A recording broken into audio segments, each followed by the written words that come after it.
Gopijana Vallabha Girivardhari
Jai Jagannath, Jai Jagannath, Jai Baladeva, Jai Subhadra. Jai Jagannath, Jai Jagannath, Jai Baladeva, Subhadra.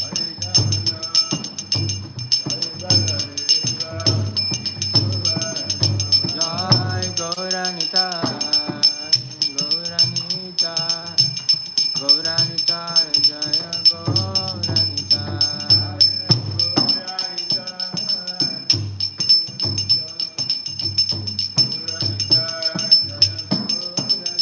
Jaya Lakshmi Nrsimha, Lakshmi Nrsimha, Lakshmi Nrsimha, Jaya Lakshmi Nrsimha, Jaya Lakshmi Nrsimha,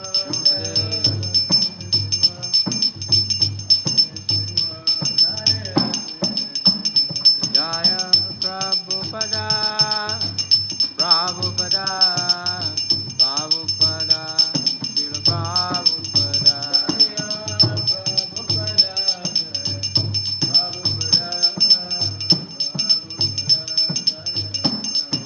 Jaya Gurudeva, Jaya Gurudeva, Gurudeva, Jaya Gurudeva.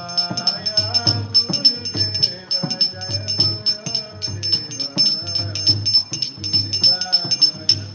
Nitai Gaura Haribo, Haribo, Haribo, Nitai Gaura Haribo, Nitai Gaura, Nitai Gaura.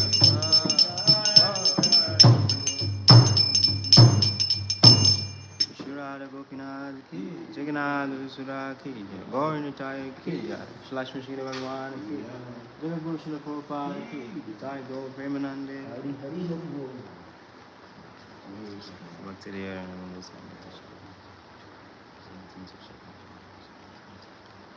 Narayana Namaskritya Naran Chaiva Narottamam Devim Saraswatim Vyasan Tato Dayam Udirayet Nastapraya Swapadresu Nitya Bhagavata Sevaya Bhagavate Tamasloke Bhakti Bhagavate Naistiki Om Namo Bhagavate Vasudevaya Om Namo Bhagavate Vasudevaya Om Namo Bhagavate Vasudevaya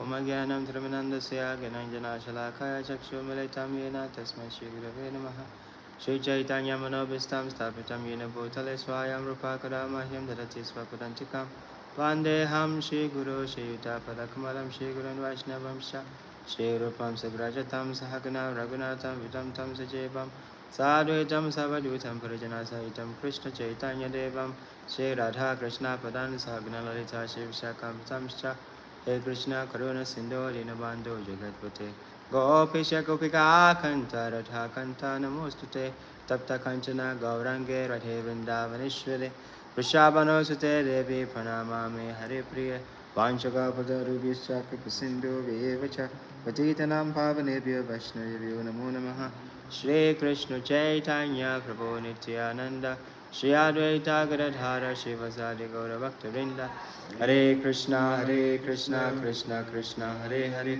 Hare Rama Rama Rama Hare Hare Hare Krishna Krishna Krishna Hare Hare Hare Rama Rama Hare Hare Hare Krishna Krishna Krishna Hare Hare Hare Rama Rama Hare Hare. Enter Srimad Bhagavatam Ki Jai. Reading from Srimad Bhagavatam. Oh, I think we had 40. Last time we had 40. It's not 13. Okay, so reading from Srimad Bhagavatam, Canto 1, chapter 7, text number 40, not 39, 40. Sanskrit recitation. Sota uvacha evam pariksata dharman Parata Krishnena Chodita Naicha Dhantum Guru Sutam Yadyapi Atmahanam Mahan Sutta Uvacha Evam Pariksata Dharmam Parata Krishnena Chodita Naicha Dhantum Guru Sutam Yadyabhyatmahanam Mahan Sutta Uvacha Evam Pariksata Dharmam Paratak Krishnena Chodita Naicha Dhantum Guru Sutam Yadyabhyatmahanam Matahan. Word for translation. Sutta Goswami Uvacha said, Evam this, Parikshata being examined, Dharmam in the matter of duty, Parataha Shri Arjuna, Krishnena by Lord Krishna, Choditaha being encouraged. Now Aichat did not like Hantum to kill Guru Sutam, the son of his teacher. Yadyapi, although Atmahanam, murderer of sons. Mahan, very great. Translation provided by Jagaguru Srila Prabhupada Ki Jai. Translation. Sutta Goswami said, although Krishna, who was examining Arjuna in religion, encouraged Arjuna to kill the sons of Dronacharya, Arjuna, a great soul, did not like the idea of killing him, although Aswatthama was a heinous murderer of Arjuna's family members. Please could repeat. Sutta Goswami said, although Krishna was examining Arjuna in religion, encouraged Arjuna to kill the son of Dronacharya, Arjuna, a great soul, did not like the idea of killing him, although Aswatthama was a heinous murderer of Arjuna's family members. Purport. Arjuna was a great soul undoubtedly, which is proved here also. He is encouraged herein personally by the Lord to kill the son of Drona, But Arjuna considers that the son of his great teacher should be spared, for he happens to be the son of Dronacharya, even though he is an unworthy son, having done all sorts of heinous acts, whimsically for no one's benefit. Lord Sri Krishna encouraged Arjuna outwardly, just to test Arjuna's sense of duty. It is not that Arjuna was incomplete in a sense of his duty, nor was Sri Krishna unaware of Arjuna's sense of duty. But Lord Sri Krishna Lord Sri Krishna put to test many of his pure devotees just to magnify the sense of duty. The gopis were put to such test as well. Prahlad Maharaj was also put into such a test. All pure devotees come out successful in their respective tests by the Lord. Hare Krishna.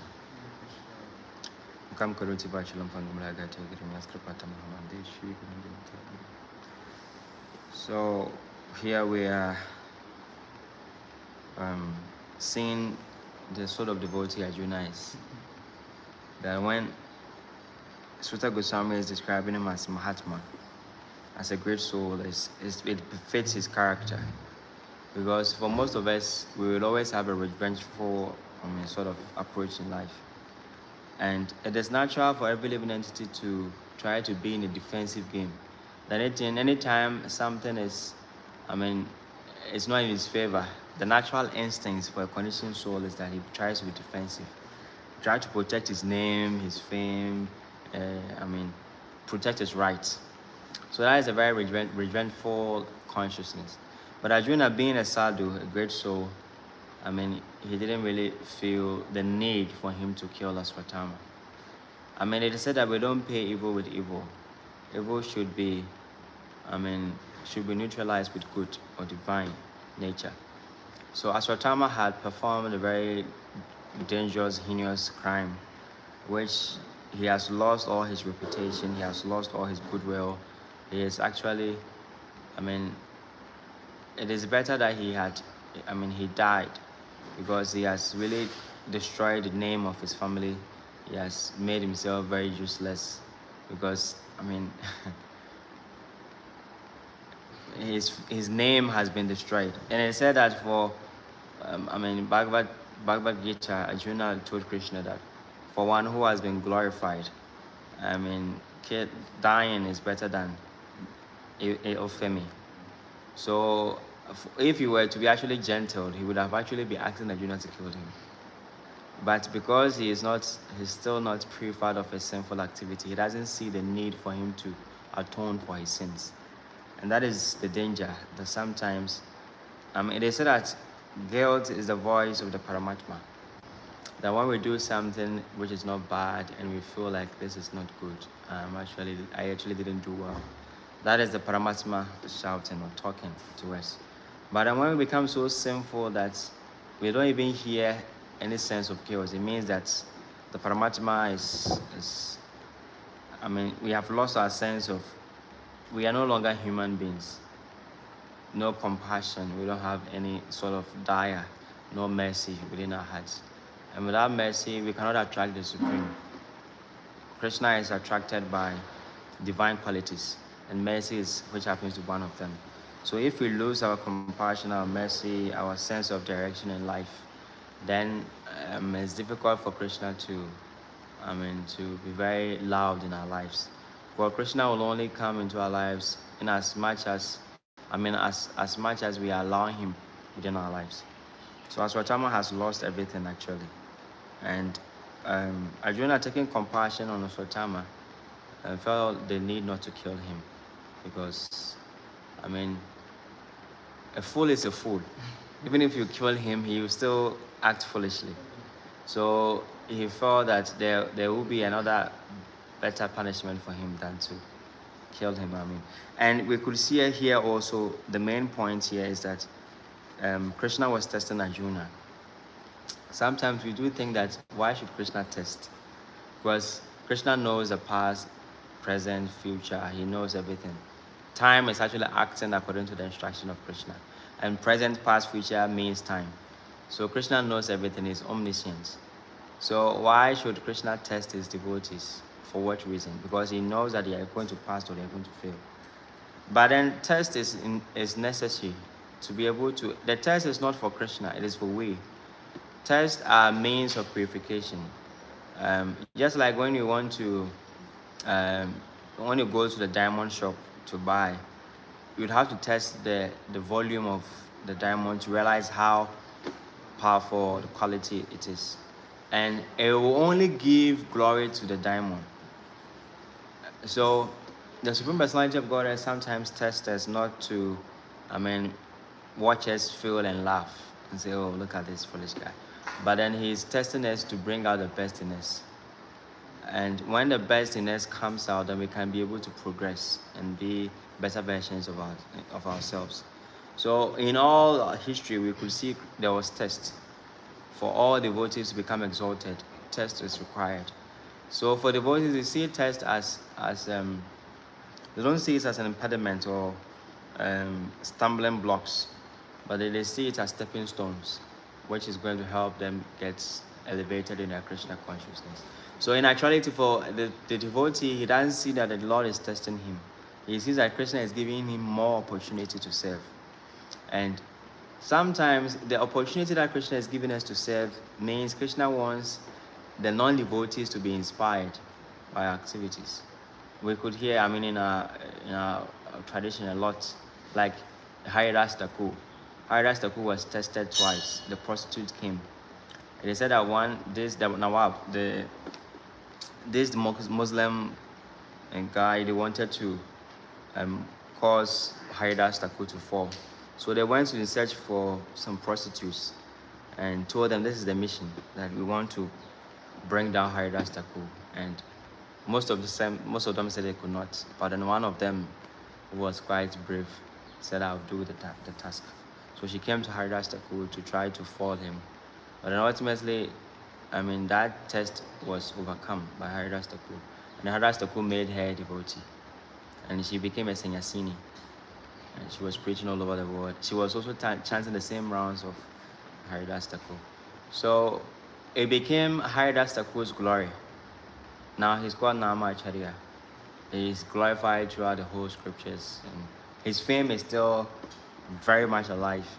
Why? Because he passed the test. Jesus Christ is the same thing. He was crucified for something of a crime he did not commit.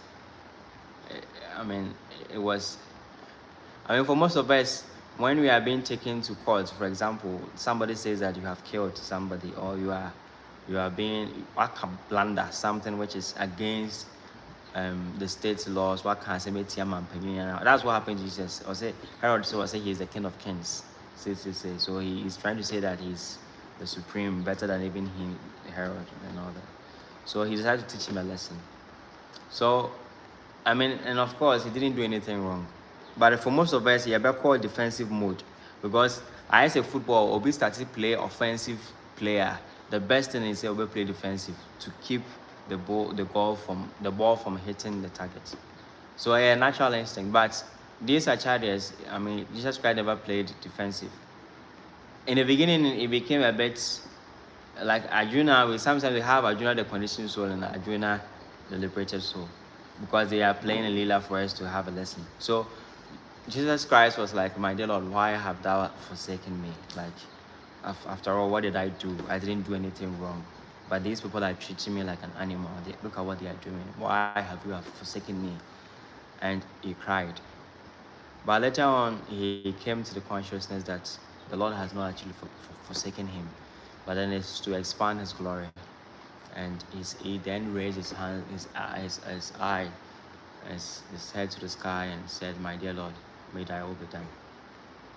And that is after he said that is when the miracle started. Everything. And that is a sadhu. A sadhu, the same way Haridas Thakur was beaten in this 33 marketplaces. But he was never feeling revengeful towards them. He was only praying for them. And when it even got to the point where these soldiers were so much afraid because they were killing him, was not dying. And they were saying, my dear, please die. Because if you don't die and we go back, our master is going to kill us. Because he said we should make sure by the time we get back, you have to be dead. So Haida Sekou has to fake his death.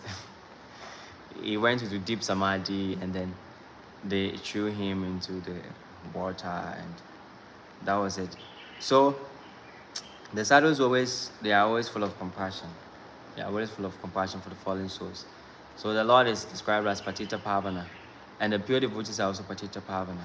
Like when we are doing group puja, Prabhupada, Patita Pavana, because they are not just, they are called Nitya Siddhas, and we are Nitya Bandha. We are eternally conditioned, but they are eternally perfected beings. So they don't need to come to Vaikuntha because they are fallen, but then they come to actually take the fallen to the spiritual world. And it is not like it is not necessary. It's not like they are forced to do it. They can decide to enjoy over there, but then out of costless mercy, they decide to come here and help the conditioned soul. So any devotee who tries to assist the spiritual master in that regard becomes very dear to him, because that is the mission, to help reclaim conditioned souls. And it is our duty to also be part of that Leela. The Leela is still ongoing. It is said that the ISKCON is the last chapter of the Chaitanya Charitamrita, that the Leela of Mahaprabhu hasn't still ended. It is still ongoing. And we are all having the opportunity to be part of that Leela. And it is practical. Just recently we all saw what happened. Japataka Maharaj was leading Kirtan, and Shiva Thakur was crying. I think 2015 also the same thing happened. Led Kirtan with Kishore, Krishna Kishore Prabhu. And the same thing, Panchatra was crying. I had red eyes. So this is what, and yet it's not something which is far-fetched. It is happening. The same Panchatra, the associates of the Lord, the Sadhu Goswamis of Vrindavan, they are still here within us in ISKCON, but in different guises. And when we read the Prabhupada Lamrita, or the glories of, memories of Srila Prabhupada, the way all these great disciples of Srila Prabhupada were just like Avengers assemble. And all of them came at one, like they were all scattered throughout the planet. But as soon as Prabhupada stepped his foot in America, all of them came. It was like they had a trumpet or something. All of them came and assembled, and the mission started. So they are the same personalities who are coming over and over again to help maintain this cult of Chaitanya Mahaprabhu. And they will continue to be here and to support until that golden age, that 10,000 years of golden age in Kali Yuga ends. And at that time, everything will be over. So till then, they will be here. Sometimes people say that, oh, ISKCON is this, will it survive and all that. But it's war. Whether we make effort to be part of that Leela or we don't. It is not according to us. We are just conditioned souls. So if we don't, it is only an opportunity given us to be able to be part of that Leela.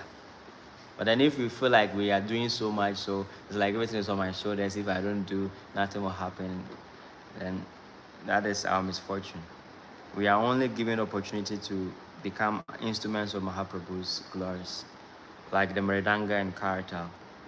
The Mridanga and Karatal, they are inanimate by themselves, but when there is a spiritual touch, then they make noise. And that spiritual touch, that is what the parampara, the current is flowing through all of us. So we only have to become via instruments of the parampara, what Mahaprabhu wants to reclaim. He said that the prophecy is that every town and village will chant the names of the God. So the Harinam movement is yet to start. But the difficulty is that now we are really struggling. Why? Because this is the building blocks. This is our generation. We are trying to start the building blocks. But then very soon the whole world they will all chant the glories of the holy name. It is just a matter of time, and it will happen. Hare Krishna Mahamantra will become like the anthem of the whole world. Everybody will chant the holy names, chant and dance in ecstasy. So sometimes when I hear people saying that, ISKCON or Krishna consciousness is going to get lost, and because the current generation are not serious, it is you who are not serious. Don't blame anybody. The point is, what are you doing? How much are you participating in the leader? And see, no conditions so can actually spoil these movements, because it is we didn't create anything. We didn't create it in the beginning to spoil it. So it will continue to expand and reach the foreseeable future, as our Mahaprabhu predicted, at every corner will vibrate in the holy names of the Lord. And that is the compassion that Arjuna is having. And the test will come in our service. We are going to be tested from all directions. And the test is not meant to make us weak, but it is to make us stronger. There is this book called Falling to Rise. No, Falling Upwards. That sometimes we may fall, but the fall is not supposed to. We are supposed to fall upwards, in the sense that, for example, if we want to jump, we have to squat to gather momentum to be able to jump higher. So in our Krishna consciousness, yes, there might be setbacks in which we will fall and all those stuff. But then that falling, actually, if we feel that we have ever fallen, it means that we are rising. The falling will not exist if we were not rising. Because if Jina Fakwan, what is the point of falling? It means that you were making a progressive move, but then somehow or the other, due to providence, you were going down. And it gives understanding that no matter how small or our effort or whatever in Krishna consciousness is, there's still progress. And that progress will ultimately, one day, for sure, give us the mercy of Sri Chaitanya Mahaprabhu and our acharyas. Hare Krishna. So, and if there are any questions or comments, please feel free to ask. Hare Krishna Prabhu. Thank you very much for that. So, I think I have two questions. So, the first question is, Krishna, you can hear Krishna ordering Arjuna to just finish Ashwatthama.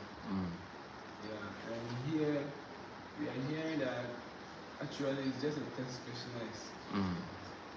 And on the battlefield, Krishna also ordered Yudhishthira that just proclaim or shout that Ashwatthama the elephant is dead. Yes. So, and Yudhishthira tried to also use his mind to say something different for his own this one. So now Krishna is ordering Arjuna. So what if Arjuna had just go ahead and execute it? Because on the other side, Yudhishthira was trying, even though I don't know if that was also a test or something. But if such order comes like that, how are we able to know that it's a test? Because now there's a supreme personality who's giving different fight that careless man. So how will you know that it's a test? Yes, that is a very wonderful question. That is why inquiries are very important. Inquiry, one has to ask. To ask means that sometimes asking is not gross. It's not just to ask the guru or ask Krishna directly. Sometimes it is heart to heart. You ask yourself, like, is it what Krishna really wants? And you get that inspiration, that question. But then if you're not able to do that introspection, you have the right to still go further to ask that Krishna, you really want me to kill Ashwatthama? I mean, the same thing happened when Krishna was ordering Arjuna to fight and kill all these people. Arjuna posed a lot of questions just to validate that point, say, if Krishna actually wants me to fight. Then at the point he realized that yes, actually, that is what Krishna wants, and he did. So Krishna knows the mood of the devotees. And sometimes when we are confused as to whether this is an instruction or it's a test, we have to inquire submissively. And by inquiries, we can be able to understand. We will get the mercy to know what to do and what not to do. They said that a fool is one who doesn't know what to do, when to do, and how to do. And even Mahaprabhu said that he said that I am a fool number one in front of my spiritual master. I do not know anything. So if the spiritual master gives an instruction, the same thing kind of like Madhavendra Puri and Ishwar Puri and his other, what's his name? I forgot the other. He was thinking that he knows the best for his guru. And he was telling the guru that why are you doing like this. You are not your body and all that. Is it Ramachandra? So he was chastised by the Guru, but then Ishwar Puri got blessed because he understood the mood of the Guru. So not one who understands the mood of the Guru he is what we call the first class disciple or devotee. But not all of us are in the first class position. We have to inquire to be able to know. It's that the first class devotee is like a stone. When you put it in the water, it comes out wet, but it's still, the internal is not, it's still hard. But then the second class, they are like the clothes. You put it in the water, you get soaked. You have to squeeze, and the other one, you just sink and wouldn't have any. So for a first class disciple, he will always know the mood of the devotee. So even if he has to go into the water means that he has to go into the test. He will still come out dry. It wouldn't have wouldn't have impact within the core of his consciousness. So yes, it's tricky sometimes to be able to know whether this is Krishna's test or just Krishna's instruction. But that is why we are fortunate to have the ability to inquire. Then we know for sure. Thank you. The second question, here it was one Krishna alone who wanted Asatana to be killed. Bhima too was instigating it. So what is Bhima's position? Because Krishna is the Supreme Personality. He knows he is testing Arjuna. What about Bhima? He is not the Supreme Personality. Was he just acting on his instinct? Or? Yes, Bhima by nature is very hyper. He's always like very active. And he normal ebusuye bi emu no ye wo obi saa wo mu a he is the one he is going to fight for the family. So Bhima had that inclination, say Arjuna should not be acting like a holy man and all that. He should kill Aswatthama because that is what needs to be done. So sometimes we need people like that in our lives to push us, to bring out the best in us.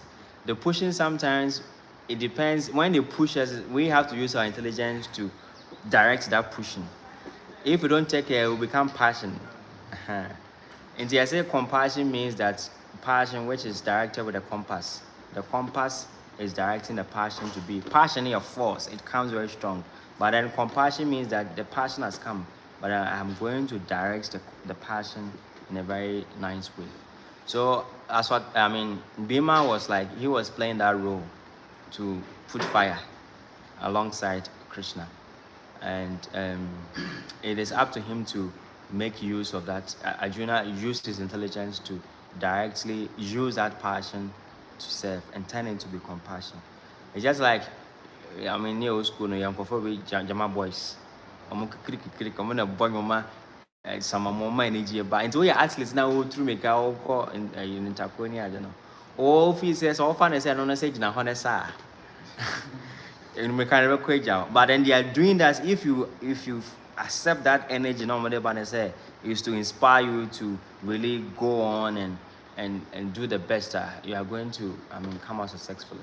So, yes, we could say that, Bhima was acting in the role of, also pushing Arjuna to bring out the best in Arjuna. So it was Krishna who influenced the intelligence of Bhima to also act like that. That is what I can say. Hare Krishna. So, ask the question. Hare Krishna.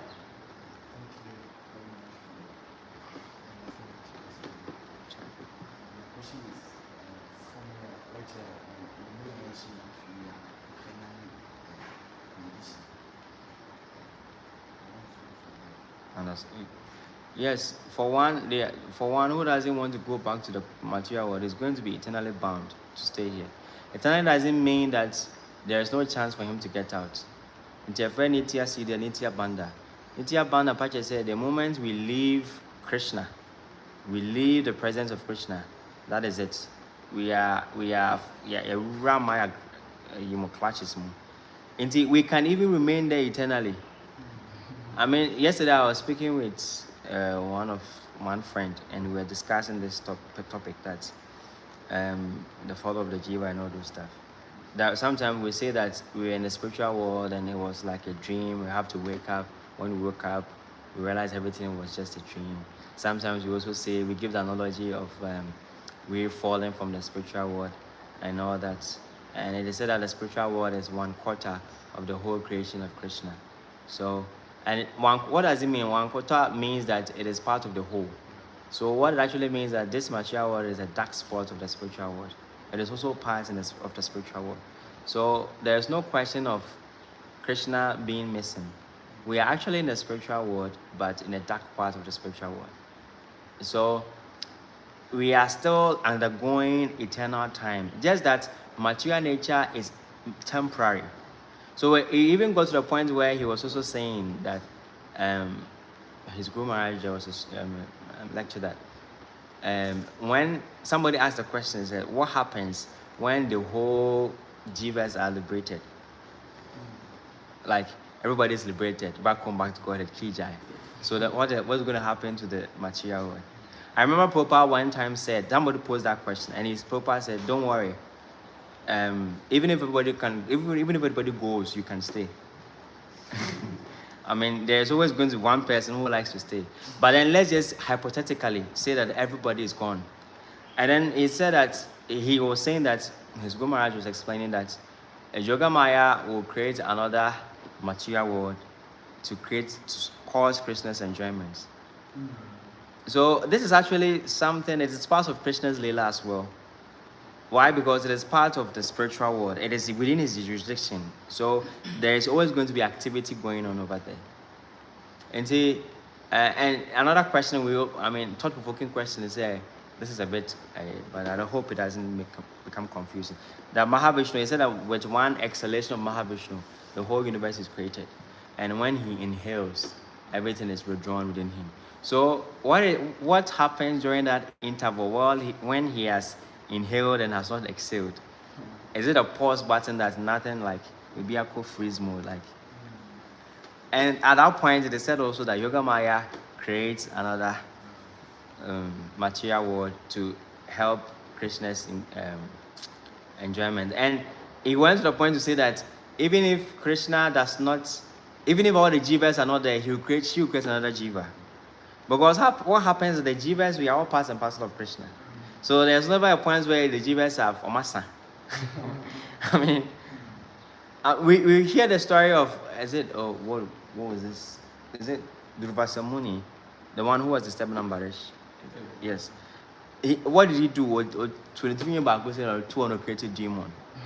So, I mean, there are innumerable hairs within our body. With me tuning and not me create. So, Krishna's part and parcel. Krishna can expand. The jiva it is unlimited as Krishna himself. So Yoga Maya created the same, just like she did with Aswatthama. I mean, not Aswatthama, Abhimanyu.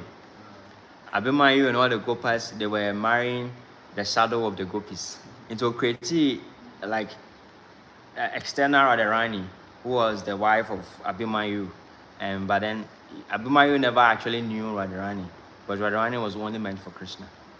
And so she has that power to also create other jivas to cause Krishna's enjoyment. So, I'm a bit digressing, but the point is that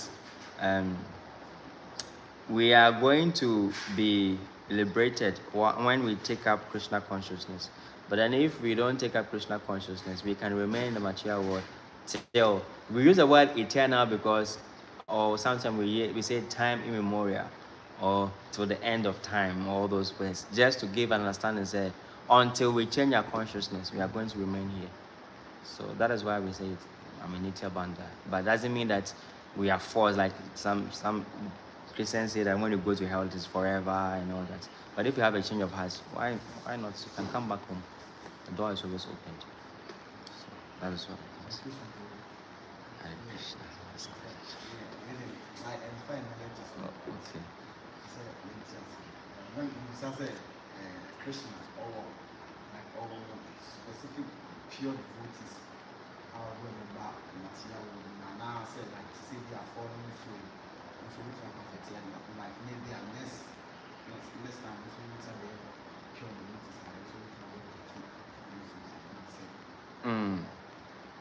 There is only one Mother Yashoda, only one young. You cannot. It cannot happen that there will be a time that you also become Mother Yashoda, or you can become Nanda Maharaj. They are from Nitya Siddhas. They are eternally Krishna's mothers, eternally Krishna's father. So the point is that we don't want to become like Radharani. We don't want to become like the gopis. We want to be Dasa, Dhanudas. We want to be servants of the servants of the servants of the gopis who are serving Radharani. So Krishna has his team, his Sankirtan team. And of course, we can also be part of the Sankirtan team. But most of us, we have forgotten our original, original Swarup as servants of Krishna. But then it is said that Mother Vendra Puri in the spiritual world, no a kappa vriksha tree. Everybody, all of these, like Advaita Acharya was Mahavishnu and Shiva combined, and all of them have their eternal Swarup. But we don't try to compete. Oh, I want to be liberated and take up the position of Nanda Maharaj so that I can also become Krishna's father. Of course, if we have that strong desire, Krishna can still fulfill. Like what happened to Putana. Putana was the sister of Bali Maharaj. So when Vamana Dev came and Putana, then I've forgotten her name, when she saw that, just a very beautiful, handsome boy. So she decided, I wish that this boy becomes my son. And after she realized that this is just a trickster, it is Krishna who came to take the opulence of my father. She wanted to kill him. So with that mixed mood, she became Putana, wanting to kill Krishna as well as breastfeed Krishna. And they said that Putana was liberated in the spiritual world. She's a nursing mother. And yes, we can have the ability to serve Krishna in every capacity. And it's not like in the spiritual world, it is only Nanda Maharaj and Yashoda who only have Krishna. Everybody gets the moment that, Krishna is never lost. Everybody has the ability to, have the association of Krishna. So yes, Krishna has his team. Like just like Sohine Ba and I say Mampini Ba, a convoy, a dinichi, a Bama, a Daniham. So he always come with them whenever he comes to mature world. They don't come alone. And they said that Krishna came as Panchatattva. It is said that Krishna is one without a second. But he came as Panchatattva to bewilder the Mayavadis, who wants to be one with Krishna. He said that he can become 5 also. So, yes, Krishna also he expands himself as a Panchatattva. And all these Panchatattva, they are all, Krishna himself. Together with Narottam Das Thakur, the 6 Goswamis of Vrindavan and all that. So we all hear that all the Goswamis, they have their original